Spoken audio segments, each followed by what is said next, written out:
Welcome, everybody. Topic for today is using baseline testing for early season programming. We have an esteemed group here today to discuss the topic. Before I introduce everyone else, my name is Eric Wynalek. I am the CEO of FYTT. We've got three excellent coaches here today to walk us through the topic. And essentially, the intent is, as whether you're a collegiate or high school coach who is bringing athletes back onto campus right now and getting them ready for the season, or you're just looking forward, if you're a professional coach, if you have a performance training gym and you're working with athletes across multiple seasons, and you're just interested to hear how this is done or how other people are doing it, this is a great session for you. So, Geoff, why don't you introduce yourself, and then Hayden, and then Corey, go for it. Yeah, hi everybody. Thanks for coming on. My name's Geoff Ebbs. I'm the head strength and conditioning coach at Northeastern University. And I'm also a double user of FYTT too. So we use FYTT for Northeastern, and I also use it in my private training business called Wave Strength Performance as well. So right now, Northeastern, working with the men's basketball team, women's ice hockey team, women's rowing, and the baseball program. So big load of teams here at Northeastern. Hi, I'm Hayden Jones. I'm a strength and conditioning coach at University of Nebraska. I work with women's soccer and Spirit Squad also. Heavily use FYTT.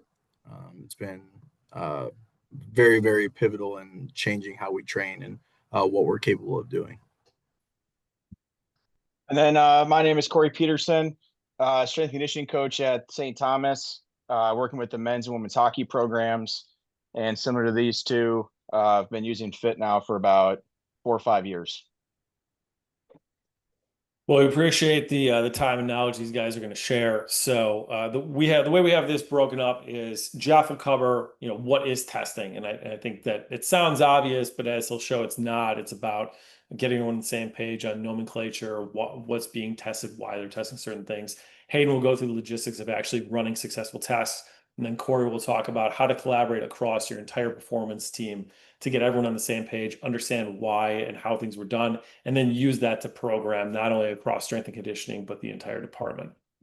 So we don't take for granted that everyone here knows exactly everything about FYTT. I think some of the people on the line are current customers. Some of them are interested in the product. And so just to cover who we are an athlete development company focused on maximizing human health and performance. And so we work with professional, higher ed, and private performance organizations to increase capabilities, performance through a SaaS platform, software as a service. And so we allow you to come in, bring your athletes on board, bring your coaches in, and then run entire season plans and bring in the data you need in order to help your athletes improve. These are the teams that Corey will touch on this a little bit, but these are some of the teams that we see in FYTT as users. Generally speaking, we work with a lot of strength and conditioning coaches on that programming component, but they're collaborating with the director of sports performance, ATs, nutritionists, sports scientists, sports psychologists. For some of the people on the line, this is what your team looks like. For some of you, you wish you had all these resources at your disposal. But generally speaking, these are the categories and buckets of people or topics that end up involved in FYTT. And then these are some of the customers that we work with. Obviously, we have Hayden here from Nebraska. Corey, I don't know how St. Thomas didn't end up on here. You can throw something heavy at me later. We work at St. Thomas University, Cubs, Giants, Utah.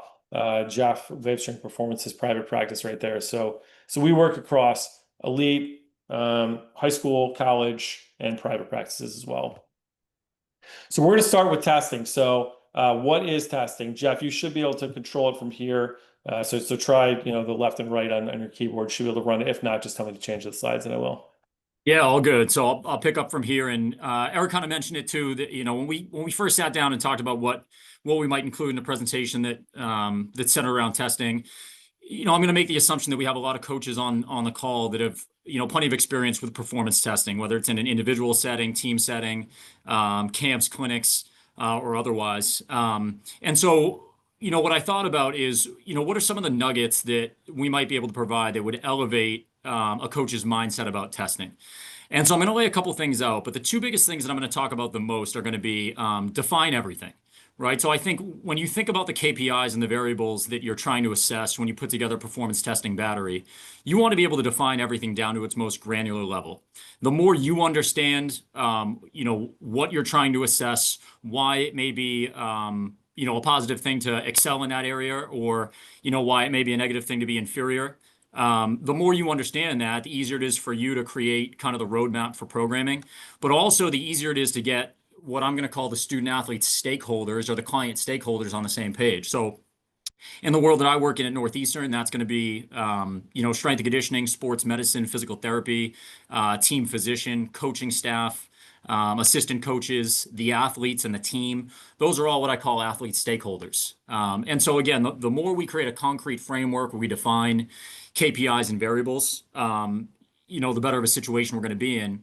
And the second thing that I'm going to talk about is going to be the idea of interconnectedness, what I call a systems mindset that everything affects everything.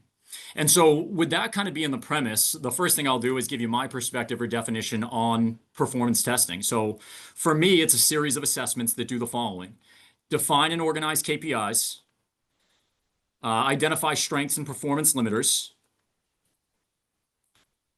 and act as a programming roadmap. And what I'm going to do is I'm going to dive a little bit deeper on each one of those under the context of what I just laid out. The very first thing that I want to do is I want to define and assign value to all my KPIs. One thing I think about a lot when I think about this is the force plate. For those that have any experience working with force plate technology, whether it's Hawken or Vald, when you go pull up the KPI list, you're going to see, upwards of 200 metrics that have these very detailed definitions that if I take them at face value, they may not mean a lot to me. Force plate is an example of something where I've taken the time to go through the process to think about each individual KPI, assign a very clear definition to it, and then try to convey that definition to all of the stakeholders that I work with so that when we discuss those metrics, we're all talking about the same thing. And then, the somewhat obvious one too is, once I've defined and assigned value to those KPIs, what moves the needle on performance and why? Obviously, that's going to be different, per sport that you're working with or per athlete that you're working with, but it's also going to change quite a bit based on individual tendencies. That could be something like structural bias or physiological bias or training age or a litany of individual variables that may play a role in how that KPI manifests in that person. And I know that's something we're going to touch on in a little bit. ID strengths and performance limiters. And I already mentioned this notion of systems thinking and that everything affects everything. I think step one is being able to identify and assign value to the KPIs and variables you're working with. I think the next step that's, potentially a little bit of a void sometimes, certainly in the institutional world, and I think it's even more challenging in the private sector, is how are these KPIs interconnected? What are the second and third order consequences of being excellent or being inferior in a given area? And again, that might look different person to person, but I had a mentor who, when I first met, he used to use the expression with me all the time. He'd say, "There's no free lunch. If you want to gain one thing, you're probably going to have to give up something else." And I think that's even more true when you're working with a high level athlete, with a very experienced training age. And so the more I define my variables and I understand those trade-offs, I also gain an understanding of these second and third order consequences that come when I, focus on improving in one area. There's also that expression, I think it's called Goodhart's Law, where it's, when a target becomes a measure, when a measure becomes a target, it fails to be a good measure, right? So again, that kind of ties into understanding how all these things interplay and the interconnectedness of these variables. And then the obvious one is, we want to take all that information and have it act as a programming roadmap. We want to do that at baseline, and I'm somebody who utilizes what's called an embedded testing protocol, which is that we're going to test at baseline, but we're also going to test chronically throughout the training year so that I can see how these variables that I've now defined and understand, I can see how they're changing throughout the year.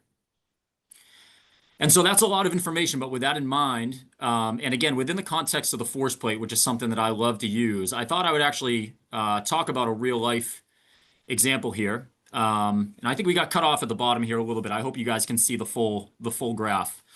But for those that aren't familiar with force plate technology, I'll just kind of lay this out a little bit. This is just a side-by-side of two different tests and two different variables for the same athlete. This is a very high level baseball player, shortstop, a tremendous athlete, an A++ athlete. This person also has a history of some soft tissue injuries, right? So this athlete's, high level athleticism has come at a cost, like I mentioned. The test on the left is 4-jump performance. Some of you might know it as multi-rebound performance. And so if you've done any work with that test, you've heard of the KPI RSI, reactive strength index. And this athlete, when we first did this test, he would have a reactive strength index over 4. He'd be at about a 4.10, which that puts you in like the Olympic sprinter category. So I mentioned this is an A++ athlete. And one thing I'm proud of is that when I saw that metric, the first thing I thought wasn't, oh my God, a 4.10, RSI, that's unbelievable. I actually tried to recognize that probably plays a role in some of the soft tissue injuries that this athlete has undergone. Because you have to have an incredible level of stiffness and rigidity and stiffness in your connective tissues to produce that RSI. And so what we did was actually build that athlete's program based on that metric to teach that athlete how to not produce more force, but to actually ramp force down, to actually reduce the amount of force and increase the amount of motion that this person was using. And that's going to bring me to my graph on the right, which is an impulse graph. If you're not super familiar with impulse is kind of the interplay of force and time. And range of motion plays a huge role in that, because the more range of motion I have available, the longer I'll push through the ground, the larger of an impulse I'll create. So long story short, we focus a little less on producing force, a little more on range of motion. And you can actually see that this dynamic team sports athlete, this baseball player who has to change direction at shortstop, starts producing a much larger impulse. Great for speed, great for change of direction, and most importantly, great for this athlete's health. And so that's just kind of one real life and fairly high level example of how kind of nuanced testing and an understanding of KPIs helped me navigate a pretty tricky situation. And I am proud to say this athlete had a healthy, very healthy senior year, and actually was a recent draft pick into Major League Baseball. That's because of his talent, not because of me, but I'm just happy that we were able to keep him, on track to where he was going. And so, kind of as I hand it off, I think if we zoom back out, the big picture here is that, to me, an effective testing battery creates a concrete framework in which the athlete, their stakeholders, and everybody that plays a part in that athlete's story, we can communicate and operate within that framework. I think this is true at a very simple level where we're trying to increase strength and power in the weight room. And I think this is true at a more complex level when we're looking at metabolic items and force plate testing and things like that. So hopefully that creates a nice framework as we move forward to Corey and Hayden here, and they'll talk about some more of the details. One thing real quick, Hayden, before you jump in, is if anyone has questions, you should be able to ask in the Q&A section. We have time at the end to walk through some of those questions. Sorry, Hayden, go ahead. Perfect. Yeah. Great segue. So talk a little bit about, I'm going to talk a little bit about how I utilize testing here and how we go about it and how we, what tests we use and kind of why we use them. For us, going into one of the big things that I wanted to do when we got here was I wanted to kind of revamp our baseline testing. I think, in sport, we're just injuries are inevitable in some sort of way. So being able to set us up for success on the rehab side of that is huge, right? And if we don't know where the athlete was before, it's kind of hard to know where we need to truly get them to.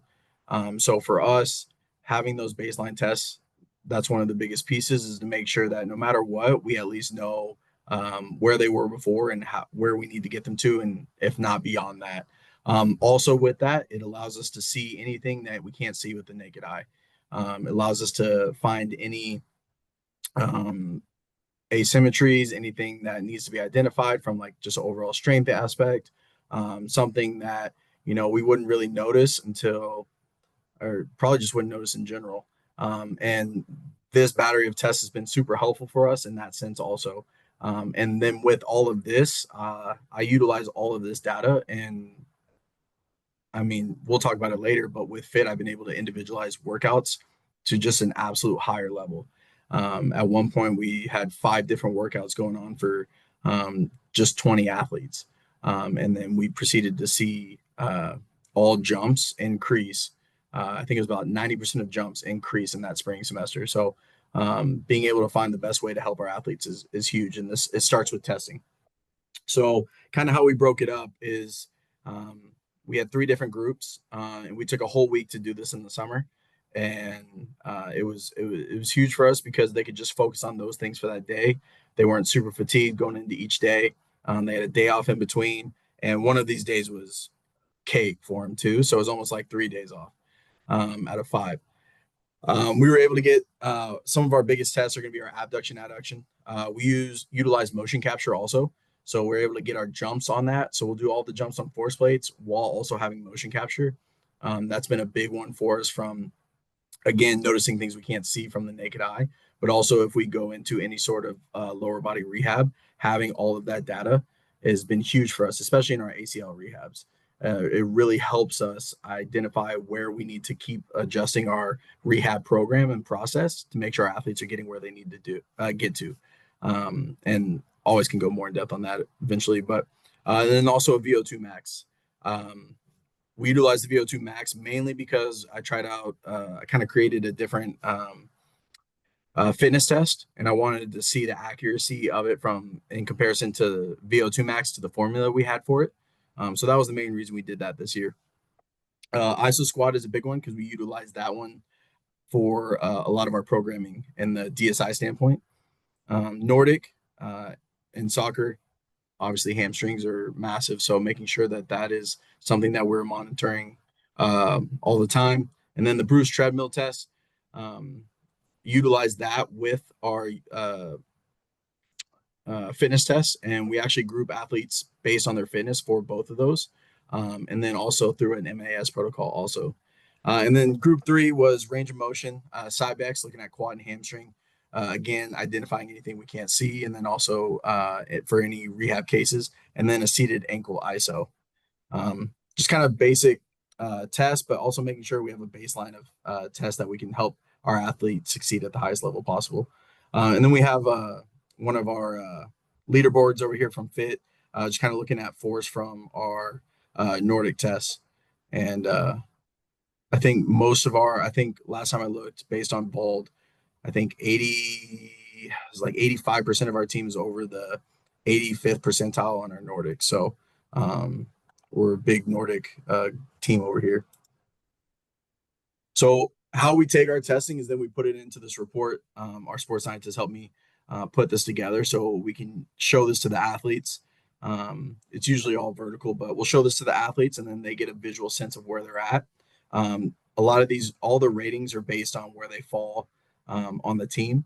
And then the stuff on the right, the values and the PRs are their own, but the values are set based on either norms from wherever, or if we don't have norms, we'll set it to any time we've ever done the test throughout my time here. And we've set our norms based on those.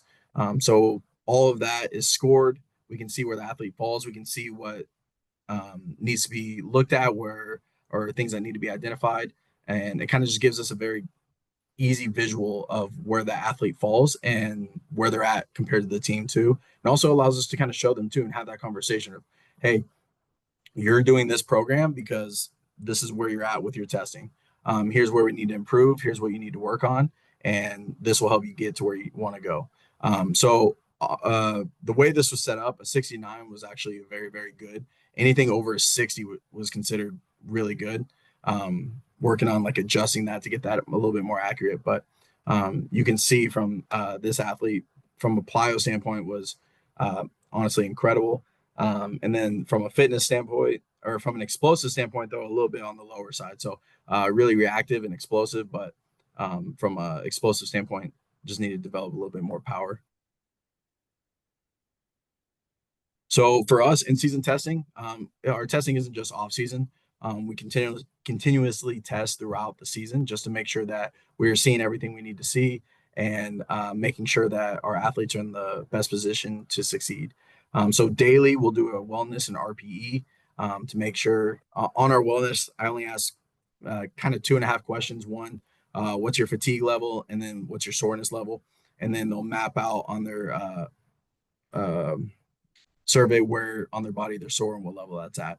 So it just allows me to see that. And I always tell them it's never going to be something where, oh, your fatigue and soreness are high, I'm going to pull you out of practice. It's always just going to be a conversation starter.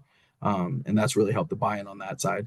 RPE, our coaches like to see the RPE of practice, and kind of helps us identify, compared to Catapult, where our level of practice is. Is it where we want it to be? Was it not? What did the athletes think? So it's actually been really helpful for us. Weekly, we'll do counter movement jumps, and we'll do sprints. Counter movement jumps are after every off day, so once a week, and then sprints are dependent on the number of sprints that they obtain through the week. So most of the time that is weekly, but if they're a very high sprinter through games or anything, then that's one that we'll take away from them. Every 2 to 3 weeks, we'll do an iso squat Nordic. Main reason why is the iso squat I'll utilize for programming as we go out through the season.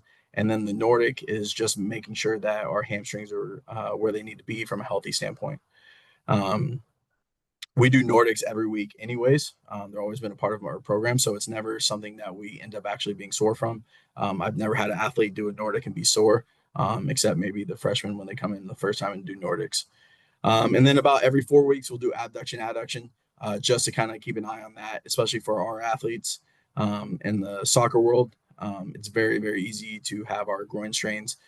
So making sure that our ratios, they're falling in the ratios that we want them to be, and especially for our people who have had previous injury, making sure we're keeping an eye on them. So ultimately, just utilizing the test, but also not just testing the test, making sure that we're actually utilizing the data. We're sharing the data with the athletes so they know where they're at, and taking that to another level by applying it in the fit and being able to individualize things at a higher level. I think that is, yeah. Awesome. Yeah. Thanks, Hayden and Geoff. So really just tying it all together here. We've talked about, why we test. Hayden's talked about how he executes testing. And I think those things are great. But at least for me in a university setting where we have those resources, it's really important to not just stay in our silos. I'm a big believer in this. Obviously, we're experts. We're not experts, but we know our area. We research the area. It's what we do every day. But we do need to collaborate with the other support staff on your team and your members.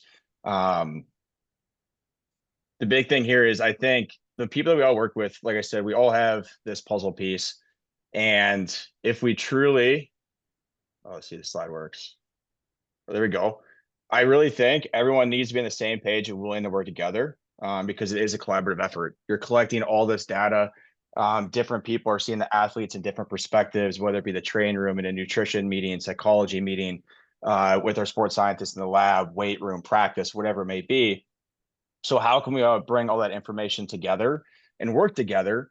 Because at the end of the day, it's about the athlete, right? So how can we work together to put the athlete in the best position possible, not just for their time for me in college, but also after college.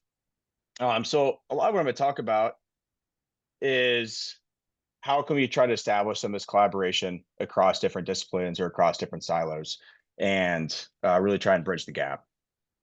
So this is what would be kind of our main support team for the men's hockey team. So obviously everything, or at least how I look at everything, is through the head coach. So our head coach, he's the CEO, the manager of the program. It's important for him to understand what it is that we're trying to accomplish with testing. He's a big believer in, I don't want to just test. I want to make sure something's actually happening with the testing data. And he also wants, just like Hayden mentioned, it's important for the athletes to be aware of their testing and how they stand. Obviously for us, when you in hockey, college hockey, you have a lot of kids that are coming in that are already drafted. And so they're already doing these development camps. And so they're already very aware of where their performance numbers might be just within their own individual NHL teams. but it's also important for us to kind of build up that same culture with them and share that data with them in the process. So the first person, is our sports scientist. He's actually department chair for our exercise science program. And so for me, academics is going to have the resources as far as the DEXA scans, the bod pods, the Wingate testing, metabolic carts, whatever it may be. And they also have this thing called students, and they have a lot of them. So for me, it was how can we, create a relationship and have a great relationship with that department to utilize them to help them with our testing in the lab, to be that resource, but then also get students a chance to get that experience because maybe that's going to be something they want to do down the road. So with him, it's a lot of, okay, can we talk to classes? Can we help out in classrooms, whether it be doing guest lectures? How can we get them involved? And then again, just trying to create that relationship, but make the time out of your day to have those daily conversations and get to know them. The second one would be the athletic trainer. For me, this is probably the most important one because this is going to be the person, at least for me, since I'm at practice, is who I'm going to spend the most time with. And they're probably going to be the ones that I'm going to work with closely when it comes to rehab or managing athletes on a daily basis. So for that, I think anytime you're working with someone, and this one I think can be sticky because, you could have your ego or turf wars, but how do you take the ego out of it and spend time and get to know the person, right? So my first thing has always been, if it's a new coworker, whatever it is, how can I get to know them? And what I would always try to do was, can we get coffee once a week? And we would go to a different coffee shop every week. And that was solely, we would talk shop and we'd talk a little bit, but a lot of it was, okay, well, what's your philosophy? How did you get your philosophy? What's your approach on things? How do you view things? What do you want to be involved in? What's important to you? And then by having those conversations, will allow you to have those difficult conversations when the season comes or when an injury happens, because you built up that trust and you built that relationship up. So for me, that's a very important piece for sure. Same thing with the nutritionist. The nutritionist is going to be the one that's going to be helping them, obviously, with their diet, fueling needs, providing recommendations. But this person also might not be at practice every day. So how then can myself or the athletic trainer fill in those gaps and make sure that we're conveying the same message that she wants? The only way you know that is by having meetings. You build that relationship once again. And then your sports psychologist. The big thing, if we're just going to talk about testing, is this person going to be aware of, some of our bigger testing weeks or assessment weeks, more so to help guys if they're dealing with any performance anxiety or if they need to just talk through stuff. Is she aware of what's going on? And if she is, and she has those relationships with the guys, then can she share some information with us that might be important, especially as we go into that week? So, again, it's just how can we bring all of this together? So a lot of these conversations would either be in a group conversation where we all sit down together and go through all of the testing data kind of in our areas, whether it be the bod pod, DEXA, range of motion, conditioning testing, weight room testing, whatever it is. Or it's just going to be different one-off conversations. And I think just going over again, what we've talked about is, okay, you now analyze the data. If it's only you and that's your staff, okay, you're analyzing the data, or maybe you have 5-6 members. Are you analyzing that data together? From that data, can you begin to kind of group and bucket your athletes? And then hopefully from there, can that lead to individualized training? And again, if you really, really want to bring this all together, you really have to collaborate and work together with those other support staff members.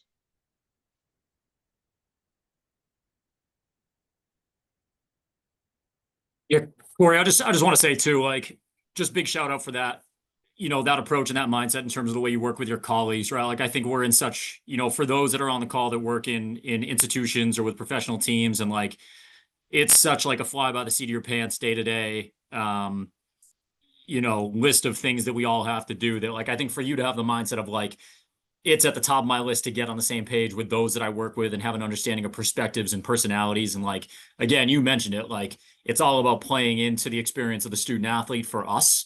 I think you could say something similar for, you know, performance clientele, right? But just big shout out, man, because I don't think you hear that every day. I think, sorry, thank you. And I think the thing is too, the athletes realize it. How many times have you maybe seen when the athletes come to the weight room, maybe, and they're like, oh, well, I already did this with the athletic trainer, or the athletic trainer doesn't want me to do this. That No right doubt. there says you're not on the same page. And if the Totally. athletes can see that, right, they read through that. So how can we kind of limit that and nip it that in the butt? Obviously, situations come up here and there depending on when this injury happened or whatever happened. But again, I want the athlete to be like, oh, wow, this is already adjusted. Yep, already talked to the athletic trainer. Yep, we're on the same plan. I want them to see us talking so they know, like, oh, yes, they're on the same page. They have my same interest in mind, and we go. Yeah. Well, it just screams like I think a lot of people talk about this. I know I certainly do it at Northeastern, but people talk about like a vertical integration approach. I know if I have any friends or colleagues on this call, they'll laugh when I say this, but I always say like it's all the same, right? There's that expression like rehab is training, training is rehab. Like again, if we've clearly defined things and we all have a great understanding of what we're doing, yeah, it should eliminate the overlap. You know, it's fine for the fields to cross over, but we don't need to waste student athletes' time by doing the same things.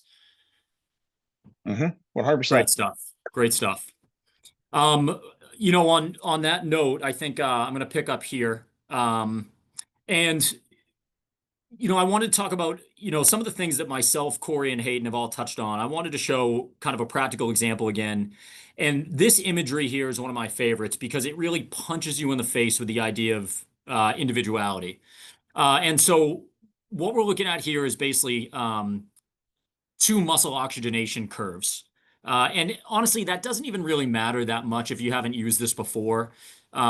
This is a muscle oxygenation monitor that was strapped onto a couple athletes' right VL, so on the right quad. And we do about a 20 to 25 minute step test to show how the athlete utilizes and metabolizes oxygen, you know, during the test. And if you're familiar with it, great. And if you're not, honestly, it doesn't really matter. What I want you to be in tune with, though, is the purple line. The purple line on these two graphs, and these two graphs are actually teammates, by the way. They're current teammates who play the same sport. The purple line is the level of muscle oxygen saturation in the muscle throughout the test.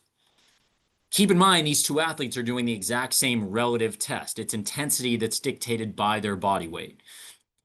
You don't have to have any experience with a muscle oxygenation monitor to be able to see that these two people couldn't be any further apart. The person on the left is much more of what I call like an extraction model, a person who utilizes oxygen much faster than they can supply it. And so they become very, very lactate dependent. The person on the right is much more of a delivery person, where you're actually seeing what's called like an exercise hyperemia, where they have an increase in work intensity and they get this massive influx of oxygen, so much so that it's much more oxygen what they're able to utilize based on the demand. And again, two athletes, same sport, same team, relatively same training age, and everything else being equal.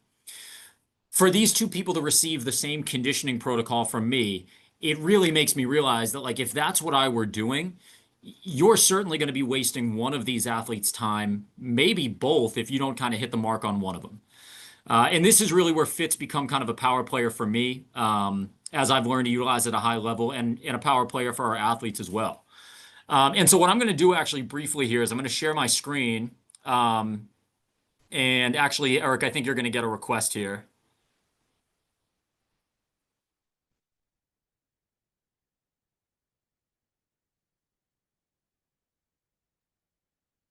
Got it. Can everybody see that? Yeah, and so for me, you know, what I'm easily able to do is if I think about every athlete, you know, and for us, this was our women's ice hockey team. If I think about every athlete on our women's ice hockey team as being either that kind of extraction, like phenotype or characterization, delivery phenotype or bias, and then I even created a third group that I just kind of call mixed. That's kind of just your stereotypical response where the athlete might benefit from a few different types of training.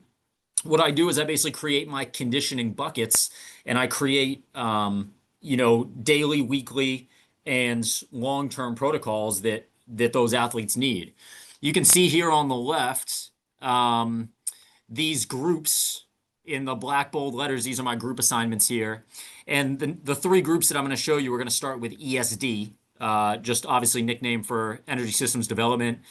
But I have ESD delivery, ESD mixed, and ESD utilization. And I have my programming, as the weeks, months, and phases go on. Hayden mentioned a minute ago, which I thought was awesome, talked about that when the athlete has that much information regarding their testing, they become like a player in their own story. If you're good at communicating information and you communicate it well to them, they gain an understanding of kind of their own strengths and deficiencies, and then understand that kind of the programming that you're building is meant to enhance those performance limiters.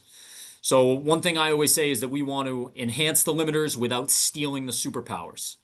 That's my number one goal. So it's like, what's the rate limiter to your performance? Let's address it and build it into the programming, and then make sure we don't steal what makes you great in the process. And that's kind of the idea here behind these conditioning groups. I do something very similar with with resistance training, that when I build lifts, we might have a force producing group, more of a velocity based power group, and then maybe a movement quality group for our lower training age athletes, or those that maybe have some chronic issues. And so this has become a really powerful thing. And again, I love that imagery that I just showed you a minute ago, because it just kind of knocks you over the head with how different people can be, even if they're the same sport, same position, same team. And so I'll go back to the slide deck now here. Eric, I don't know if you need to pull it back up again.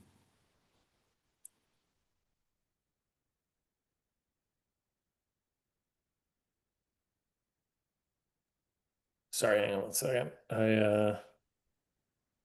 When I dropped it, it disappeared. I didn't derail that there. And while Eric's finding it too, Corey and Hayden and obviously everybody else on the call too, that what I just showed you guys, I think, for my money over the last few years, I think that's been one of the most powerful things that I've been able to incorporate into some of the dynamic team sports training that I wasn't able to do prior. It's been a really powerful thing. You should be able to access it again, Geoff. Yeah. Yep. And so I think, Corey, you're gonna touch on some individualized programming here. So yeah, I think kind of like what Geoff just showed with the group. Obviously, groups is a great way to kind of bucket your team and kind of get them the program what they might need. But there also might come a time where that athlete just needs a completely different program, and it's going to be different than other people's programs. So having the ability to do that and build it out. And again, I'm building this out with the athletic trainer. So up at the top, you'd see this is a phase 3 modification for the shoulder. So with athletic trainer, we're always thinking, how can we best maximize this athlete's time? So with that, within each of these different blocks or tiers, we have different rehab exercises for that shoulder. We have different needs based off that testing. So the athlete is getting that just within the training without even making them do a separate appointment with the athletic trainer. So again, just an opportunity to build up program from an individual level. Another way that you could do this, again, kind of like Hayden talked about and Geoff talked about, is how can you bucket these athletes? So even within a team lift, I think we've all been there, but maybe you just want to change one exercise for, maybe it's an individual, or maybe you just want to change it for a group of athletes. So having the ability to quickly, set up a modifier and be like, hey, these athletes are going to barbell split squat, but hey, if you're in the power group, you're not going to use bands, whatever it may be. Maybe you're going for time, etc. So again, how can you individualize things from that level as well? And then the last thing is my athletic trainer programs everything in fit. So the athlete goes to fit for everything, which is great because then it's all in one spot. So not only do I get to see what the athlete has planned for their rehab or prehab or maintenance work, she can also then see what I have planned in the weight room, and then the athletes get into one spot. So kind of just highlighted in yellow here, right? This athlete would have, and obviously the names are blacked out here. This is from last season, but okay, neck work, adductor work. Okay, here their program's adjusted. Winter break, their phase two is adjusted. Their neck prehab. So all that stuff then is falling in the same spot. And again, it's bringing everybody into the same page. So when I pull it up, I see what's planned. They see what's planned. The athlete's like, oh, yep, they've talked. Everyone's communicated. I feel like I'm in good hands.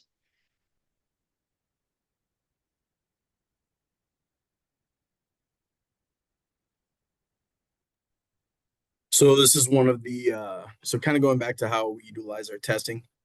Through FIT, you're able to create these decision trees, and then on these decision trees, once you upload your data, it will automatically, based on what you set, follow the decision tree.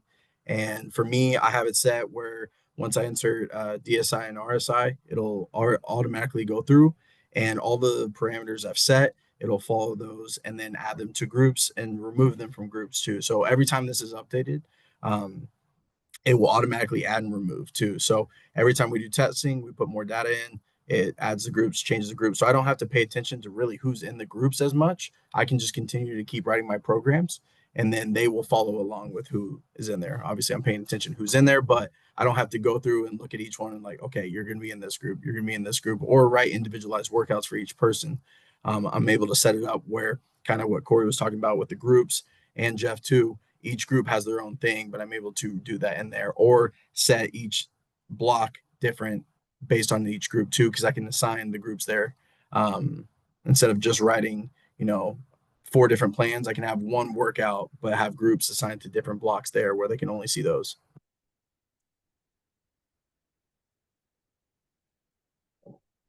That's sweet, Hayden. Yeah, that was Yeah.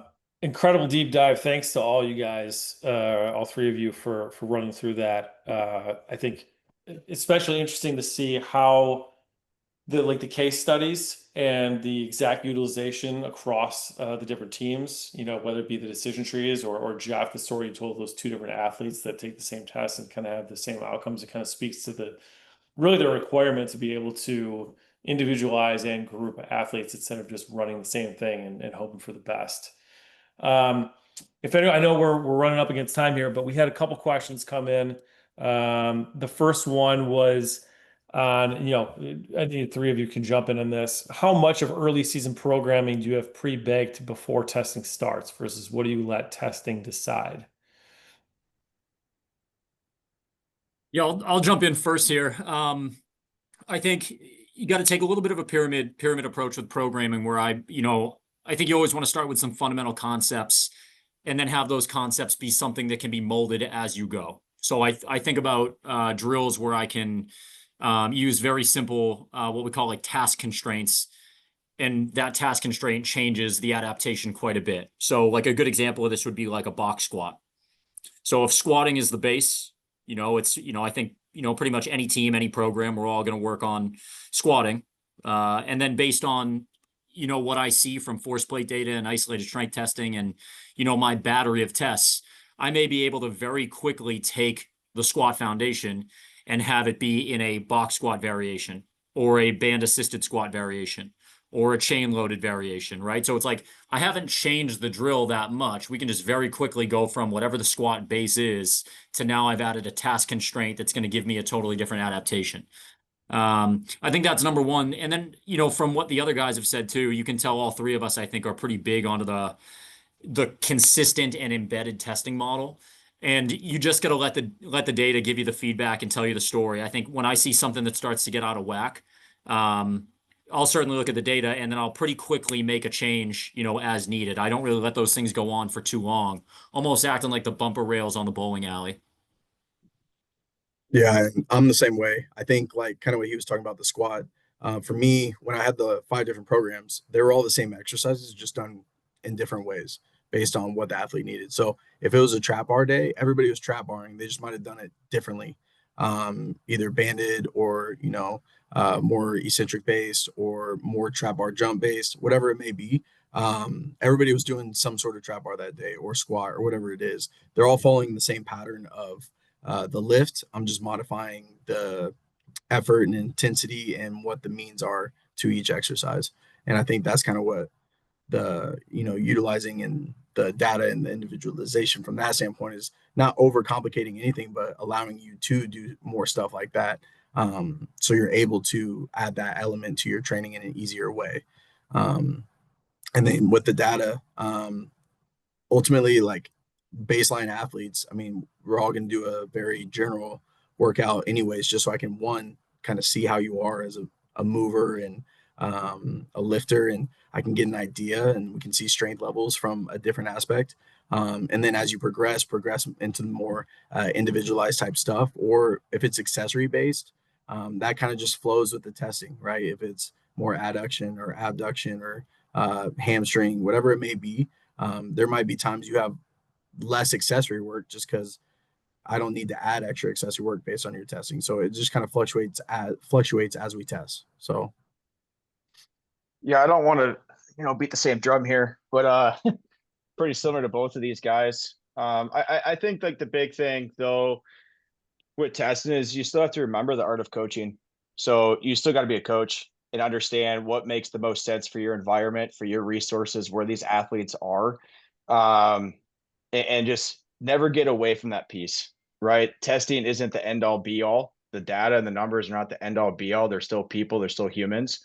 So how can we use this data to help provide information, but then can we become a coach and decide what the next best action is, but not letting the data just dictate everything for us? That's the only piece that I'll add, because I agree with pretty much everything they said, if not everything. That's great. One of the questions we had coming was just on decision trees bucketing athletes. So I think some of this answer was already embedded in the presentation, so we might just say like, hey, we got it covered. But how often are you revisiting specific tests to rebucket athletes? So Hayden, you went through, like, you had the protocol where you're showing daily, weekly, monthly. But if you have certain tests where you see a massive jump or a massive improvement, are you going back and rebucketing just as you see the tests, or are you revisiting that with each testing protocol depending on the daily, weekly, monthly buckets you have set up? yeah, for me, it's more based on I like to go at least minimum 2 weeks of a program, if not minimum three. So no matter what, I'm gonna set more or less. I'm gonna set my ISO squat to fit that. So wherever I can fit that test, and once I do that test, then that's kind of when I'll start to adjust my program. But it's less of like adjusting my groups, I guess. So like we'll jump every week, but I'm not going to change what program you're in based on that, just because I want you to be able to see adaptations and also not cause a bunch of changes to what you're doing in here. So the body can adjust to the stress of what's going on. It's not just a huge change every single week, because I feel like the body would just be kind of confused and lead to soreness or whatever. So the other thing I would add to that too is that I think a lot of the context that we've kind of laid out has been a little bit more of a long-term big picture view, right? So we're talking about kind of the training year, whatever that means. But I think in season, when you're working with both teams and individual athletes, it's like you can use a readiness monitoring protocol with decision trees that you might have a KPI or variable that you're really comfortable with, whether it's RSI, DSI. It could be based on a survey, and let the outcomes of the response to that put you into a level A, level B, level C training group. I know, Eric, I've mentioned to you about doing that in season with a men's basketball team based on, playing load, where guys will come in post game, and based on their playing load, they're going to kind of default to a certain program. So it's great because you kind of have control over the long term, but you also have, this really deft hand in the short term, of how you can do things. Yeah, and the last thing is we test hip testing on the vault force frame every week. Always the first day after the off day. And I think the big thing with that is, if an athlete has a poor test or a poor result, you got to remember it's just one moment in time, right? So I do not need to blow up the entire program because this one athlete had a poor result 1 week. If anything, it's going to be a conversation starter. One with the athletic trainer. Hey, do you have pain? Are you feeling sore? Okay, let's just talk through that. And then guess what? We can retest even that same day, or we can retest the next day and just be, okay, we're already back. But I think not overreacting when you might see one poor test and be like, oh, I got to blow everything up. It's hey, can we kind of dive deeper? Again, can we rely on the collaboration with those other departments? Work with the athlete, and truly try and see what's going on. This goes back to what you were saying earlier about being a coach, right? The data is a guide, but ultimately, the numbers aren't doing the job, you're doing the job. And so the ability to Correct. input and then get, take the subjective component of what the athlete's feeling and what other external forces might be making that test go wrong. Correct. I think with that, even with the hip testing, I like to pay attention to what their facial expressions are, because we probably all have athletes that are tough, right? And they're not going to say something hurts. They're not going to say something sore because, oh, I don't want to be out of practice. Yeah. Okay. But if they start grimacing and you can kind of see it, it's like, okay, something's going on there. They might have gotten a good score, but they battled like heck to get a good score. And it's like, okay, but what's going on? So I'm a bit, okay, how does this person react? What's their body language? Do they grimace? Can you kind of see discomfort? And then can you have a side conversation with them? So again, I might not even have to look at, oh, the numbers look good, but what's the athlete showing? Because they're going to tell a lot in that story. And then how can we use that information? Yeah, if a hockey player is grimacing, something has gone horribly wrong, right? Yes. Not like those hoopers, A little different. Yeah. Final time here. Does anybody else have any questions in the audience? If not, I didn't put social handles on here, but you can find each one of these four guys on Instagram, on LinkedIn. Reach out to us. I mean, really what we're doing, of course, is trying to get more coaches out there using FIT, but we want to create a practitioner community, helping educate people of the actual nuts and bolts of doing the job. There's lots of communities out there, of course, that are more theoretical, or you meet up every once in a while, but really we want to provide information sharing that help you be better at your job or help you find out about different ways that other people are doing the job. So I didn't see anything come in. Again, find us on social media, find us wherever you can. We'll be responsive, whether it's about, practitioners and Geoff, Corey, and Hayden, on how they're doing their jobs, or how, just sharing further information on what they provided today. Or if you want to find out more about FIT, ERIC at FYTT.io, or on LinkedIn or Instagram. So coaches, coach, thank you for your time. Busy schedules. You got athletes coming back on campus. You're running the testing right now. Really appreciate you taking the time. Audience, thank you so much for showing up. And we'll talk again soon. Thanks, everybody. See you guys. Thank you. Thanks.